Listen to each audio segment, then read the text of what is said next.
Peace. Rashawn Fuller here, and I have discovered the fountain of youth, and I want to share it with you. Let me explain.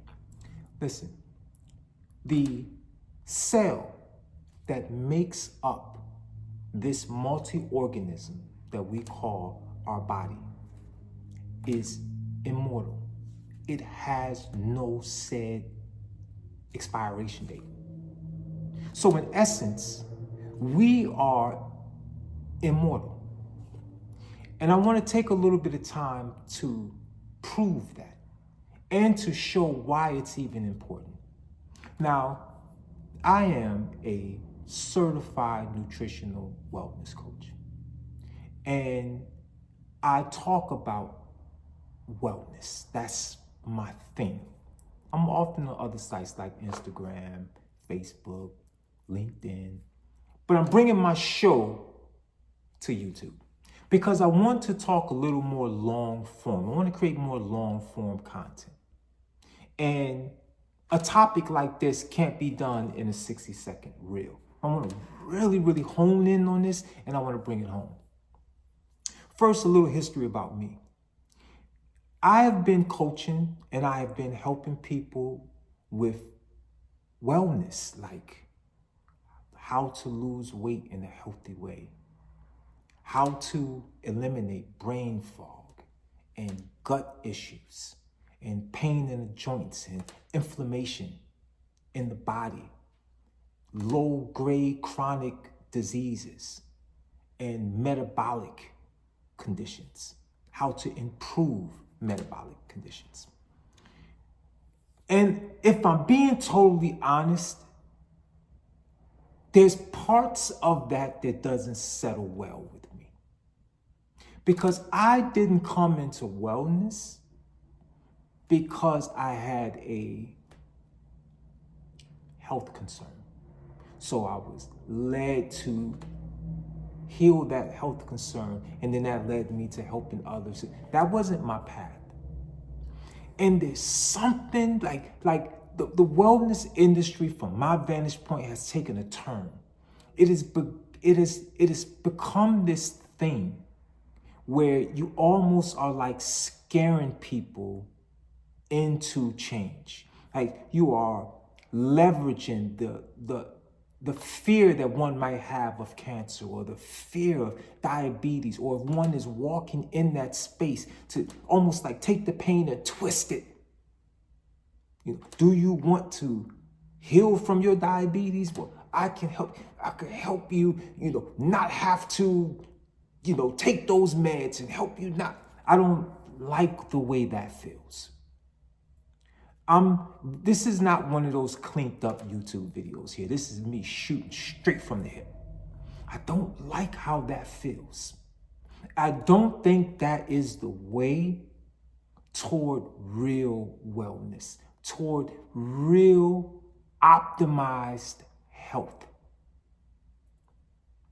I think the essence of it is you have to move people into a frequency that is high vibrational, joy, happiness, gratitude, love. And it's very difficult to move a person first into the dire grasp of disease and move them all around inside the disease, twist all the pain points until they're screaming for help. And then now you're going to move them into a higher frequency. It doesn't work that way. It just doesn't. And I'm afraid that far too often that's creating more of a problem than really relieving people, with a solution. I love the ideal of showing people that the only healing force is within. And we all have access to it. Most of us are doing things to suppress it or to create resistance. And we also have the ability to release that healing factor that is within all of us, right?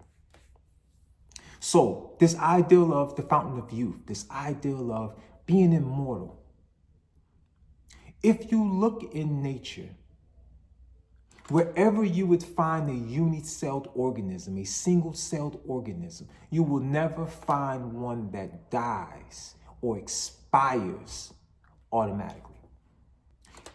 Unless you do something to corrupt the water source, or there's some type of outside culprit that damages that single-celled organism, then it lives on. And we are a multi-organism composed of single-celled organisms. Listen, no matter how old you are today, no matter how many years you've been here, right now, this moment, we are all 11 months old.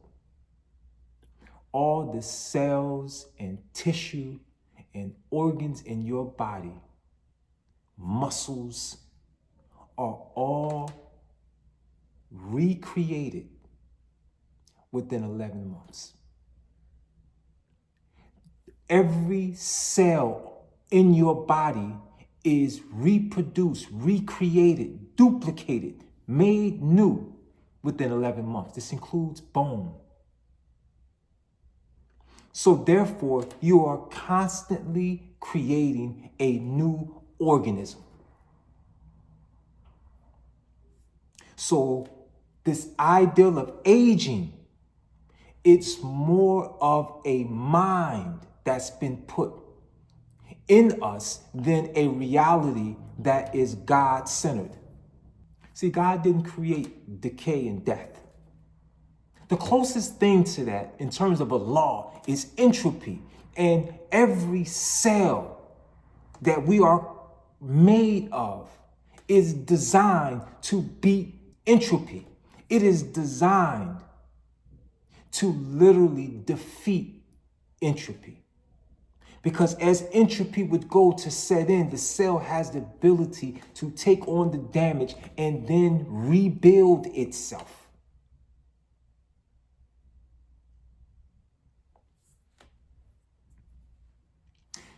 The way this works is we have a subconscious mind that is over the physical structure, the physical systems of the body.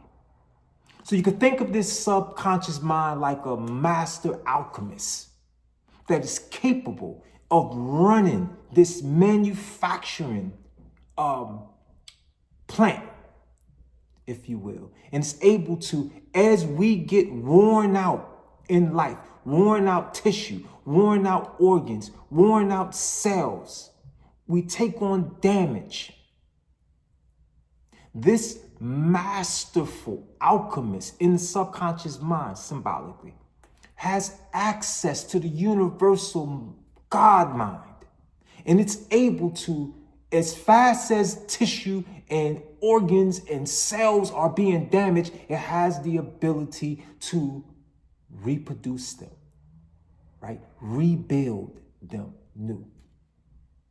And it has the ability to rebuild them based on the model that operates in your subconscious mind. So if your model is, I am one who is strong and beautiful and vibrant and energetic and youthful and optimistic and grateful and enthusiastic about the next moment and this moment that I'm currently in, if that is the model, then that is a model of youth, not age. See, the model of age or aging is looking back, often with regret, often with a lack of control, because you can't control anything in your past. So you are frozen. You are impotent when you are in a mind or model of aging. So when that master alchemist has a model and a blueprint to reproduce and rebuild new cells based on that model, you are made new. damaged, weakened cells, diseased cells, creaky bones, waste-laden arteries are now able to be made new. But if you hold a model in your mind that is one of weakness, one of I am aging and I will die. I am 40, so therefore I am beyond the threshold. I am now on a path of descendants. I am descending into chaos, descending into disease, descending into old age, natural for waste to begin to override my organism. Or you begin to implement drugs and outside things to try to do what your inner alchemist is already designed to do. Then this masterful alchemist is saying, oh, the conscious mind is taking over. So it falls back. It's no longer feeling needed. No autopilot needed. The pilot, the conscious mind has taken over. So it submits to that. Problem is, you've taken over with an inferior blueprint.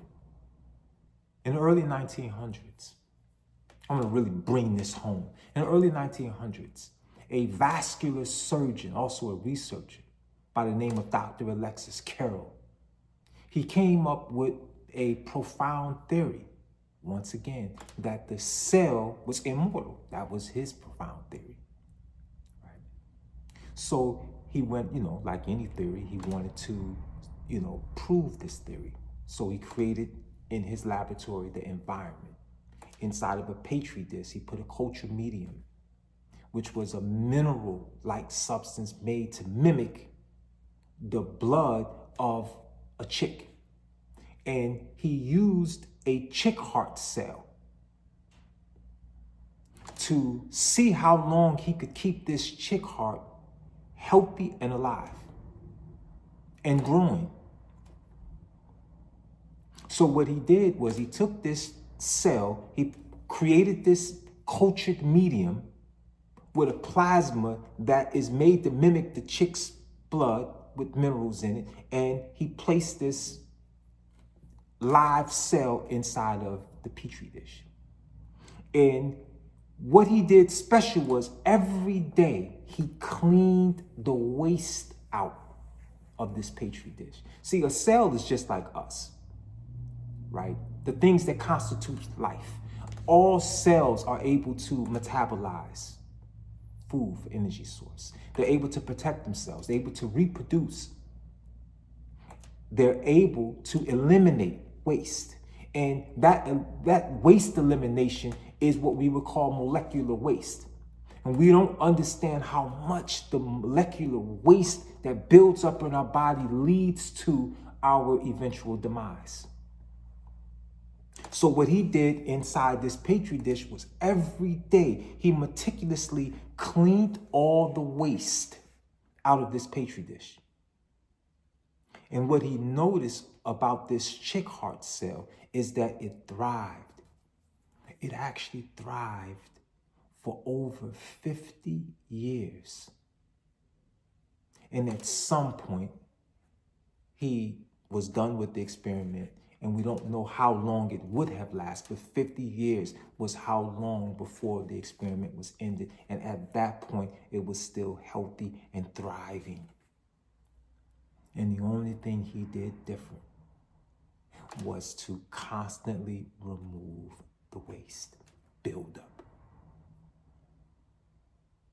And the conclusion is that the cell doesn't just automatically expire. And that's what we've somehow been duped into believing, that we automatically get to a certain age and we begin to just descend. And this leads to a really interesting envy of the youth. So many people, once they get 35 and up, they begin to look at the youth with envious eyes, envying their youth, while the youth is expected to have this optimistic view about their life, about their future.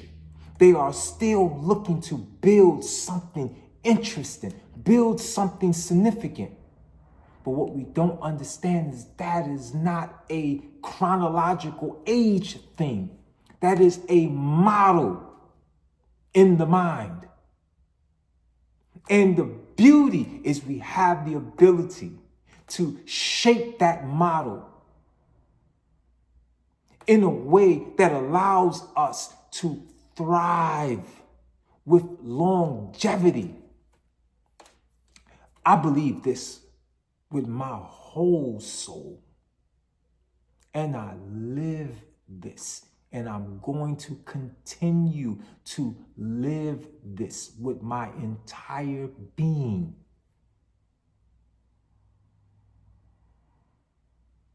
So my personal approach, I've made a commitment to myself. My personal approach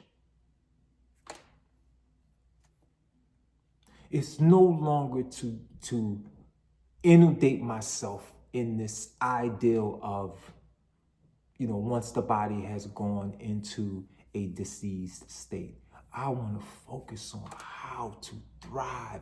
I want to focus on how to move us into a frequency that allows us to put a model in that subconscious mind that will build a body mentally, physically, emotionally, spiritually, that will reflect that model and give us the fountain of youth. So if you made it this far, then we're on the same frequency. And I just want to salute you. I want to say thank you for taking a minute to hear this. And I want to, really say, I hope this sinks in. I hope this resonates with you. And I hope you will begin doing the work of putting the right kind of model in your subconscious so you could begin building a body and a mind that will defeat entropy for many, many, many, many years to come. All right. Salute again, Rashawn Fuller, and this is where I hang out. Peace.